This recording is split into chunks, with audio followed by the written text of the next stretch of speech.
तो यार पिछली कहानी में हमने देखा कि वेजिटा प्लेनेट सेडेला पर चला जाता है और गोहान जिरन के प्लेनेट पर। तो कहानी आगे बढ़ाने से पहले वीडियो को लाइक कर दो और चैनल को सब्सक्राइब कर दो यार। अब आते हैं मेन मुद्दे पर। कहानी शुरू होती है वेजिटा से। प्लेनेट सेडेला पर कॉलिफा वेजिटा के आने से खुश नहीं होती। वो कहती है ये मनहूस यहाँ पे क्या कर रहा है। पीछे से काबा और केल भाग कर आते हैं कि इतना शोर शराबा क्यों मचा हुआ है। काबा दूर से पूछता है क्या हो रहा है। कॉलिफा चिल्लाकर कहती है पास आके देखो तो कौन आया है जिसके जैसा बनने का तुम दिन रात ख्वाब देखते हो। इस शख्स ने हमारे काफी लोगों को आके मारा है। काबा समझ नहीं पाता, कहता है मेरा आइडल कौन है वो। वेजिटा कॉलिफा की तरफ देखकर बोलता है मुझे वो राजा के पास ले चलो जो तुम सियंस का राजा है और इस प्लेनेट का। मेरे पास वक्त नहीं तुमसे यहाँ पर बहस करने का। कॉलिफा वेजिटा का ऐसा बर्ताव देखकर और गुस्सा हो जाती है और पीछे से उसको काबा पकड़ लेता है। कहती है तुम कुछ पीकर आए हो, होश में हो ना। एक तो तुमने यहाँ आकर हमारे ही लोगों को पहले मारा, ऊपर से तुम हमें ऑर्डर दे रहे हो। वेजिटा कहता ये लड़की पूरी तरीके से सटिया गई है, पता नहीं कैसा कुत्ता बिल्ली जैसा हरकत कर रही है ये। वेजिटा जाता है केल के पास और पूछता है केल जब तक वो दो लोग आपस में उलझे हुए हैं क्या तुम मुझे अपने इस प्लेनेट के राजा से मिलवा सकती हो। काबा कॉलिफा को पकड़ा होता है और कॉलिफा पूरी भड़की होती है वेजिटा पर। कॉलिफा कहती है ठीक है काबा मुझे छोड़ो, मैं कुछ नहीं करने वाली, मेरी मानो। और जैसे ही काबा छोड़ता है सीधा वो पूरा चार्ज होके पहुंच जाती है वेजिटा के पास।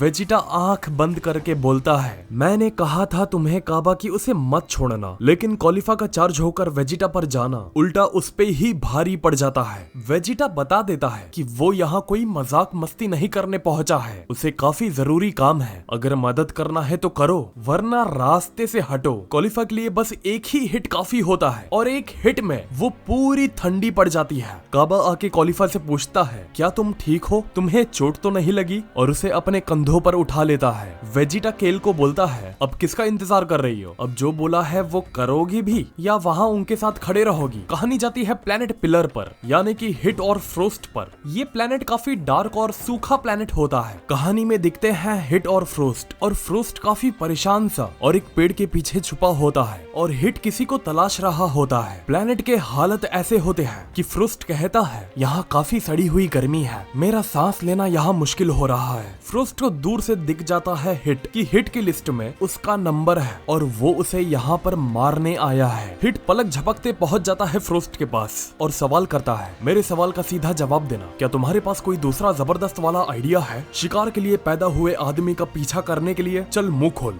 किसने तुझको हायर किया। फ्रोस्ट हाथ ऊपर करता है और जवाब देता है एक मिनट मैं सब बताता हूँ, पहले अपना ये हाथ हटाओ। किसी ने मुझे हायर नहीं किया, मैं खुद से ही करता हूँ और इसलिए कर रहा हूँ क्योंकि मुझे मेरा बदला पूरा करना है। अब कहानी जाती है वेजिटा पर जहाँ वो जायजा ले रहा होता है प्लेनेट का। कहता है तुम लोग बोल रहे हो हम पहुँच गए, लेकिन मुझे तो यहाँ दूर दूर तक कुछ नजर नहीं आ रहा। काबा जवाब देता है नीचे देखिए। नीचे जब वेजिटा की नजर पड़ती है तो एक आलीशान सा जमीन के नीचे बना महल नजर आता है जिसके चारों तरफ उसकी हिफाजत के लिए सारे सियंस राजा के हर वक्त सतर्क रहते हैं। काबा अपने पहचान वाले को आवाज देता है और कहता है क्या वो उसे मदद करेगा हमें राजा तक ले जाने के लिए। वो कहता है हाँ जरूर आओ मेरे पास, जहाज में बैठो। अब वेजिटा केल कॉलिफा और काबा होते हैं उस जहाज के अंदर और जहाज में बात हो रही होती है। जहाज का पायलट बोलता है तो आप है मिस्टर वेजिटा, मैंने आपको पहली बार देखा है, वैसे कहाँ के हैं आप। वेजिटा जवाब देता है तुम्हें अटपटा सा लगेगा लेकिन मैं दूसरे यूनिवर्स का आया हूँ। जहाज का पायलट हंसता है और कहता है आप भी ना मजाक काफी अच्छा कर लेते हैं। वेजिटा एक सीरियस लुक देता है उस जहाज के पायलट को। जहाज का पायलट देखता है और समझ जाता है और कहता है लगता है मैंने फिर से ज्यादा मजाक कर दिया। वेजिटा से मार खाने के बाद अब कॉलिफा की नींद खुलती है जहाज के अंदर। उठ के सीधा वो वापस से आगे जाती है जहाँ वेजिटा बैठा होता है। कहती है वेजिटा हराम खोर, तूने जो मेरे साथ किया तुझे लगता है ये सब करके तुझे मैं वापस से जाने दूंगी और तू इतने आसानी से बच के निकल जाएगा। काबा रोकता है पीछे से कि कॉलिफा रुको। जहाज में फिर से कोहराम मच जाता है। कॉलिफा के जागने के वजह से जहाज लड़ाई झगड़े के वजह से उल्टा सीधा उड़ना शुरू कर देता है क्योंकि अंदर के हालत आप लोग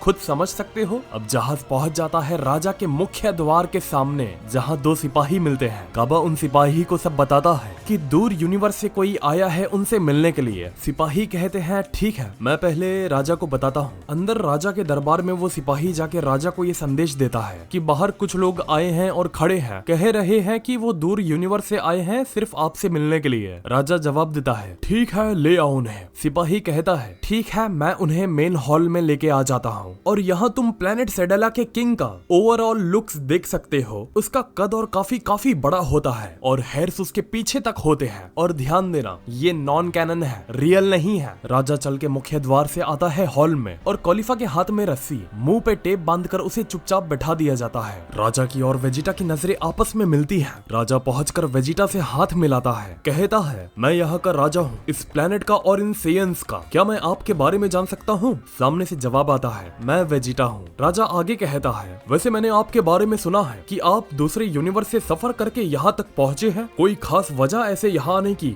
सामने से जवाब आता है खैर मुझे मेरा वक्त वजह को बताने में बर्बाद नहीं करना कि मेरी खास वजह क्या है यहाँ पे आने की। ये जवाब सुनकर काबा, केल और कॉलिफा सहम जाते हैं कि राजा से ऐसे कौन बात करता है। राजा चलते चलते अपनी आलीशान कुर्सी पर बैठता है और वेजिटा की बात को सुनकर बोलता है वैसे मेरे हिसाब से इसमें कुछ गलत नहीं है। अगर आप अपनी कहानी बताने में दिलचस्पी रखते हैं तो क्यों, है कुछ गलत?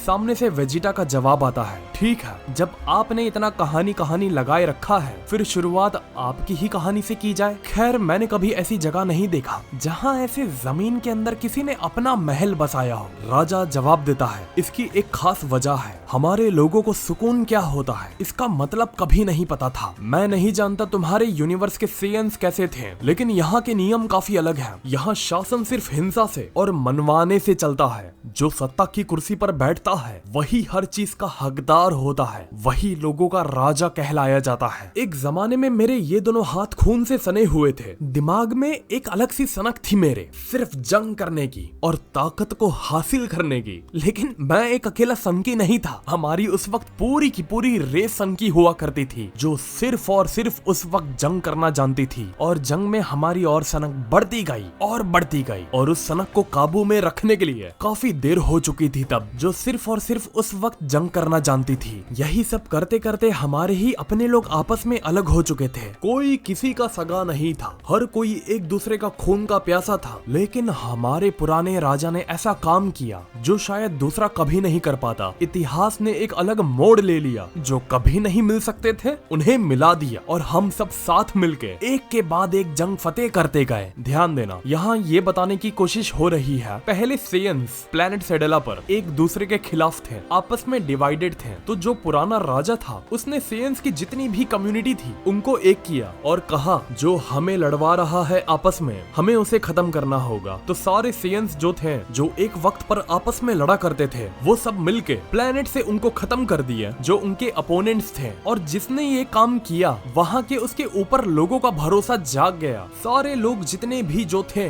सेयंस सब एक हो गए और सबने मिलके अपना एक खलीफा चुना, यानी कि एक रूलर को चुना और एक्सेप्ट किया कि आज से ये रूलर ही यहाँ का कानून है, यहाँ का राजा है और सब है। वो सेयन आगे बताता है शुरुआत में मैं फौज का एक सिंपल सा जनरल हुआ करता था जो राजा की सोच से उनके विजन्स को मैं बेइंतहा पसंद किया करता था। फिर वो आगे बताता है कि मैं राजा के साथ बेइंतहा दिल से शरीर से इतना लॉयल था कि दूसरा कोई उस वक्त मेरे अलावा कोई था ही नहीं। उनका बहुत ज्यादा खास हुआ करता था मैं, लोग मुझे राजा का राइट हैंड करके जाना करते थे। लेकिन बात वही थी कि उस राजा के शासन में भी एक के बाद एक जंग चली जा रही थी, जिसमें मेरे खुद के सगे भाइयों को अपनी शहादत, अपना खून मिट्टी से सींचना पड़ रहा था। और ऐसे करते करते मेरे काफी भाई शहीद होते गए जंग में। लेकिन ये सब होने के बावजूद भी मेरा राजा पर से भरोसा और उनके प्रति मेरी लॉयल्टी में कभी आज नहीं आई। एक ऐसा वक्त आया जब एक और गिरकेन नाम का डेमोन आया जो राजा से इतनी नफरत किया करता था जितनी शायद असली नफरत करने वाले भी नहीं करते थे। वैसे राजा ने इस शख्स को काफी बार हराया था और हर बार हराने के बाद इसे माफ भी कर दिया जाता था, लेकिन माफ करना ही सबसे बड़ी चूक बन गई। और इस वजह से मेरे लिए, उस गिरखेन के लिए, मेरे भाइयों का खून जिसने बहाया, जिसको हर वक्त माफ कर दिया जाता था, दिन बर दिन मेरे दिल में उसके लिए नफरत बढ़ती गई। एक दिन मैंने तय कर लिया कि इसका बदला मैं अकेला लेकर रहूंगा। और वो बताता है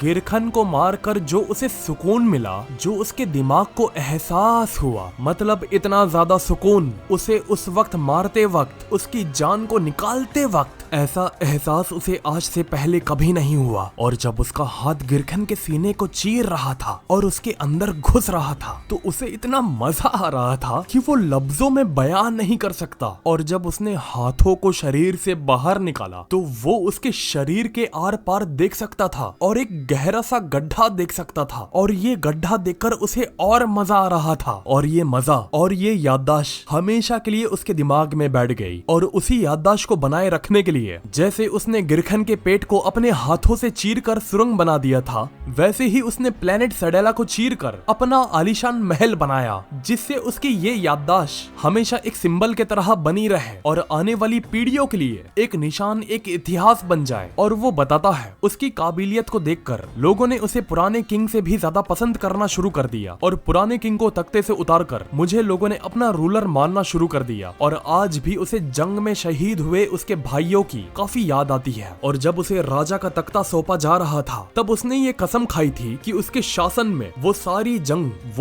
जंग खून खराबे को खत्म कर देगा। और ये जो उसने कसम खाई है, ये कसम को वो खुद को रोज राजा का ताज पहनने से पहले हर सुबह खुद को याद दिलाता है वो कि वो आज यहाँ क्यों बैठा है। बस इतना ही मेरे पास बताने को है और शायद मैं जानता हूँ तुम यहाँ पर क्यों आए हो और हम उसमें तुम्हारे साथ नहीं है, तो जाओ यहाँ से। अब वेजिटा राजा की बात को सुनता है और बोलता है, तुम्हारी सब बातों को सुनने के बाद मुझे ऐसा क्यों लग रहा है कि तुम्हारी मौत को सामने देखकर फटती है। ये सुनकर दरबार के सारे लोग सहम जाते हैं कि वेजिटा राजा को ये क्या बोल रहा है। राजा कहता है, तुम्हारी हिम्मत कैसी हुई कि तुम मेरे सामने खड़े रहकर इतनी बड़ी बात बोल जाओगे। वेजिटा हंसता है और हंस के कुछ मन ही मन के अंदर सोच रहा होता है। मन ही मन कुछ सोच के घुटनों पर गिर जाता है और सर नीचे करके राजा के सामने कहता है, किंग ऑफ सेडेल, फादर ऑफ सेयंस, मैं आपकी बात से बिल्कुल वाकिफ हूँ कि जंग में जाने जाती है और जाएंगी तो ये हम पे है कि हम आने वाला कल और भविष्य हमारे लिए कैसा बनाना चाहते हैं। और जो राजा अपना वादा पूरा नहीं रखता वो एक गद्दार से कम नहीं होता। कॉलिफा भी हैरान कि वेजिटा ऐसे घुटनों पर क्यों बैठ गया। क्या वेजिटा चाहता है कि राजा उसके साथ आ जाए इस जंग में, या वेजिटा राजा के खिलाफ जाना चाहता है राजा से लड़ाई करके। इसकी आगे की कहानी हम देखेंगे अगले वीडियो में कि आखिर वेजिटा कहना और करना क्या चाहता है। तो वीडियो को ज्यादा से ज्यादा लाइक करो और कमेंट में बताओ कि आपको आज की कहानी कैसी लगी। तो हाय यार, आज के लिए बस इतना ही। चैनल को सब्सक्राइब किए बिना मत जाना। तो मिलते हैं फिर अगले वीडियो में एक और नए टॉपिक के साथ। तो नमस्ते, खुदा हाफिज, सत श्री अकाल एंड गुड बाय।